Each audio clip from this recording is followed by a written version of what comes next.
നമസ്കാരം, ഇൻസൈഡിലേക്ക് സ്വാഗതം. സുപ്രീം കോടതി വരെ തള്ളിക്കളഞ്ഞ ശിക്ഷ ഇളവാണ് കാരണവർ വധക്കേസിലെ പ്രതി ഷെറിനെ പിണറായി സർക്കാർ നൽകുന്നത്. ജയിലിൽ സദാസമയവും കുഴപ്പക്കാരിയായിരുന്നിട്ടും നല്ല നടപ്പാണെന്ന റിപ്പോർട്ടാണ് പ്രൊബേഷണറി ഓഫീസറും പോലീസും ജയിൽ ഉപദേശക സമിതിയും നൽകിയിരിക്കുന്നത്. ഷെറിന് ശിക്ഷ ഇളവ് നൽകി മോചിപ്പിക്കാൻ സമ്മർദ്ദം ചെലുത്തിയത് ഒരു മന്ത്രിയാണെന്ന ആരോപണവും ഉയരുന്നുണ്ട്. മന്ത്രിസഭ ശിക്ഷ ഇളവിന് തീരുമാനിച്ചെങ്കിലും ഇനി ഗവർണർ അംഗീകരിച്ചാലേ ഷെറിന് പുറത്തിറങ്ങാനാവൂ. അങ്ങനെ ഒരു കടമ്പ കൂടി അവിടെ ബാക്കിയുണ്ട്. ഇനി അവിടെയാണ് തീരുമാനങ്ങൾ ഉണ്ടാകേണ്ടത്. പക്ഷേ ചെങ്ങന്നൂർ ഭാസ്കര കാരണവർ കൊലക്കേസിൽ ശിക്ഷിക്കപ്പെട്ട ഷെറിൻ ജയിൽ മോചിതയാകാനുള്ള സാധ്യത വളരെ കുറവാണ്. ജീവപര്യന്തം തടവിന് ശിക്ഷിക്കപ്പെട്ട ഷെറിനെ ശിക്ഷ ഇളവ് നൽകാൻ മന്ത്രിസഭാ യോഗത്തിന്റെ തീരുമാനം രാജ്ഭവൻ അംഗീകരിക്കാനും ഇടയില്ല.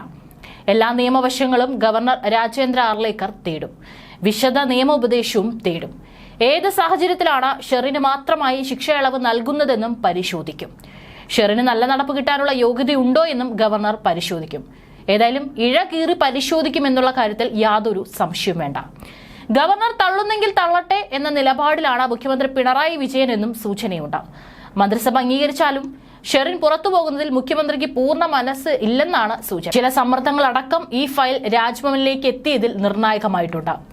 ആർലേക്കർ എന്ത് തീരുമാനമെടുക്കും എന്നതാണ് ഇനി നിർണായകം. ഷാരോൺ വധക്കേസും ഗ്രീഷ്മയുടെ കൊലക്കയറും ചർച്ചയാകുന്ന അതേ സമയത്താണ് ഷെറിന് ശിക്ഷ ഇളവ് നൽകാനുള്ള തീരുമാനം. ചെറിയനാട് ഭാസ്കര കാരണവർ വധക്കേസിലെ പ്രതി ഷെറിനെ ശേഷിക്കുന്ന ശിക്ഷാ കാലയളവ് ഇളവ് ചെയ്ത് അകാല വിടുതൽ അനുവദിക്കുന്നതിന് ഗവർണർക്ക് ഉപദേശം നൽകാൻ മാത്രമാണ് മന്ത്രിസഭാ യോഗ തീരുമാനം. Kannur women present and correctional ഹോമിൽ ഓഗസ്റ്റ് 8 കൂടിയ ഉപദേശക സമിതിയുടെ ശുപാർശയും നിയമവകുപ്പിന്റെ അഭിപ്രായവും പരിഗണിച്ചാണ് നടപടി. ഇതിൽ രാജ്ഭവൻ അന്തിമ തീരുമാനമെടുക്കട്ടെ എന്ന നിലപാടിലാണ് മുഖ്യമന്ത്രി. ഉപദേശക സമിതിയുടെ ശുപാർശ കിട്ടിയതുകൊണ്ട് ഫയൽ മുൻപോട്ട് നീക്കിയെന്നാണ് ലഭിക്കുന്ന സൂചനകൾ. ഈ ഫയലിൽ തീരുമാനമെടുക്കാൻ രാജ്ഭവനിൽ സർക്കാർ സമ്മർദ്ദം ചെലുത്തില്ല. നിയമവശങ്ങൾ നോക്കി ഗവർണർ എടുക്കുന്ന തീരുമാനം സർക്കാർ അംഗീകരിക്കും. ഒരു ഘടകകക്ഷി സമ്മർദ്ദമാണ് ഈ ഫയലിന് പിന്നിലെന്നാണ് സൂചന. അത് പരിഗണിച്ചാണ് മന്ത്രിസഭയുടെ അനുമതി. ബ്രൂവറി അടക്കമുള്ള വിഷയങ്ങൾ ഇടതുപക്ഷത്ത് നിർണായക ചർച്ചയാകാനിരിക്കുമ്പോൾ ആരെയും പിണക്കാൻ സർക്കാരും CPM-ഉം ആഗ്രഹിക്കുന്നില്ല എന്നതാണ് വസ്തുത. അതുകൊണ്ടാണ് അസാധാരണ ഫയലിൽ അസാധാരണ തീരുമാനം സർക്കാർ എടുത്തിരിക്കുന്നത്. പക്ഷെ വിട്ടയക്കണമെങ്കിൽ ഗവർണറുടെ അനുമതി അനിവാര്യതയാണ്. അമേരിക്കയ്ക്ക് പറക്കാനാണ് ഷെറിൻ ആഗ്രഹിക്കുന്നതെന്നാണ് സൂചന. അതിന് പക്ഷേ ഗവർണറുടെ അനുമതി അനിവാര്യതയാണ്. ഷെറിന് ശിക്ഷ 14 വർഷം പൂർത്തിയായ സാഹചര്യത്തിലാണ് ഇളവ് മന്ത്രി പരിഗണിച്ചത്. 2009 നവംബർ 7 ചെറിയനാട് തുരുത്തിന്മേൽ കാർണവേഴ്സ് വില്ലയിൽ ഭാസ്കര കാരണവർ കൊല്ലപ്പെട്ടത്. അദ്ദേഹത്തിന്റെ മകന്റെ ഭാര്യയായിരുന്നു ഷെറിൻ. കാരണവരുടെ കുടുംബത്തോടക്കം അഭിപ്രായം തേടി വേണമായിരുന്നു സർക്കാർ ഒരു തീരുമാനം എടുക്കേണ്ടിയിരുന്നത്. എന്നാൽ ഇത്തരത്തിലൊന്നും ഉണ്ടായിട്ടില്ലെന്നാണ് സൂചന. സ്വത്തിൽ നിന്നും ഒഴിവാക്കിയതിലുള്ള പ്രതികാരമാണ് കൊലപാതകത്തിലേക്ക് നയിച്ചതെന്നായിരുന്നു കേസ്. ഷെറിനായിരുന്നു കേസിലെ 1ാം പ്രതിയായത്. ഷെറിനും ആൺ സുഹൃത്തും ചേർന്ന് കാരണവരെ കൊലപ്പെടുത്തുകയായിരുന്നു. ശാരീരിക വെല്ലുവിളികളുള്ള ഇളയ മകൻ ബിനു പീറ്റർ ഷെറിന്റെ സാമ്പത്തിക ബുദ്ധിമുട്ടുകൾ പരിഹരിക്കാനുമായിരുന്നു 2001 ഇവർ വിവാഹിതരായത്. പക്ഷെ വൈകാതെ ദാമ്പത്യ പൊരുത്തക്കേടുകൾ പുറത്തായി. ഷെറിന്റെ വഴിവിട്ട ബന്ധങ്ങളും പ്രണയവും പകയും ഒത്തുചേർന്നപ്പോൾ ഭർത്തൃപിതാവ് വധിക്കപ്പെട്ടു. കാലത്തെ സാമൂഹിക മാധ്യമമായ ഓർക്കൂട്ടും മൊബൈലും വഴി ഷെറിന്റെ പുരുഷ സൗഹൃദ വലയം വിപുലീകരിച്ചു. ഇതോടെ ഷെറിന് തന്റെ വസ്തുവിലുള്ള അവകാശം ഒഴിവാക്കി കാരണവർ പുതിയ ധനനിശ്ചയ ആധാരമുണ്ടാക്കി. സാമ്പത്തിക അച്ചടക്കത്തിന് കാരണവർ ശ്രമിച്ചതോടെ പലരിൽ നിന്നും ഷെറിൻ പണം കടം വാങ്ങാൻ തുടങ്ങി. കാരണവരാണ് അതെല്ലാം വീട്ടിയത്.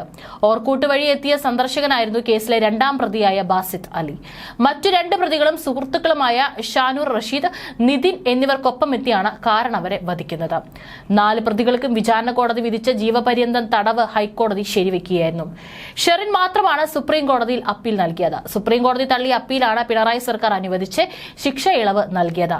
6 വർഷത്തിനിടെ 22 തവണയായി ഷെറിന് ലഭിച്ചത് 444 ദിവസത്തെ പരോളാണ്. 2012 മാർച്ചിനും ഈ വർഷം ജാനുവരിക്കുമിടയിൽ 345 ദിവസത്തെ സാധാരണ പരോൾ. ഹൈക്കോടതിയിൽ നിന്ന് ഒരാഴ്ചത്തെ അടിയന്തര പരോൾ കൂടി ലഭിച്ചു.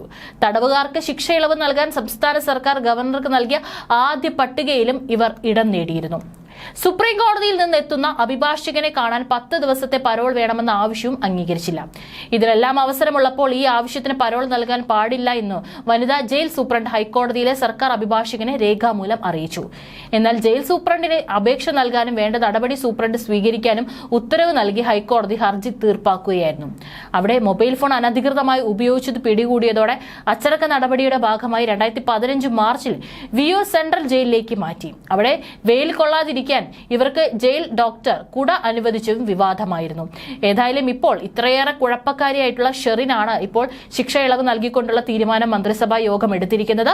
പക്ഷേ ഇനി നിർണായക തീരുമാനം വരേണ്ടത് രാജ്ഭവനിൽ നിന്നാണ്. അത് എന്തായിരിക്കും എന്നുള്ളതാണ് ഇനി ഷെറിന്റെ മുന്നോട്ടുള്ള ഭാവി ജീവിതത്തിൽ നിർണായകമാകാൻ പോകുന്നത്.